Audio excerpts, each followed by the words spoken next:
ആദാബ്. ആവാസ് ഉറുദു പഠന കോഴ്സിലേക്ക് ഏവർക്കും സ്വാഗതം. കൂട്ടുകാരെ, നമുക്കിന്ന് ഉറുദു ഭാഷയിൽ എങ്ങനെ സ്വയം പരിചയപ്പെടുത്താം എന്ന് നോക്കാം.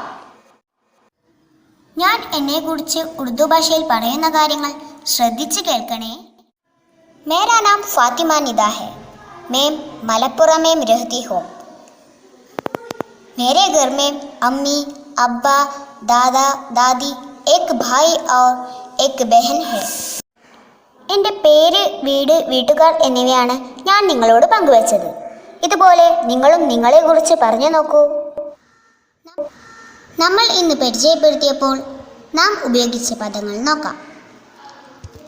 നാം പേര്, മേം ഞാൻ, രഹ്തി ഹും താമസിക്കുന്നു, ഘർ മേം വീട്ടിൽ, അബ്ബ അച്ഛൻ, അമ്മി അമ്മ, ദാദി അച്ഛൻ്റെ അമ്മ, ദാദാ അച്ഛൻ്റെ അച്ഛൻ, ഭായ് സഹോദരൻ, ബഹൻ സഹോദരി. കൂട്ടുകാരെ, നിങ്ങളും ഇതുപോലെ നിങ്ങളെക്കുറിച്ച് പറഞ്ഞു നോക്കൂ.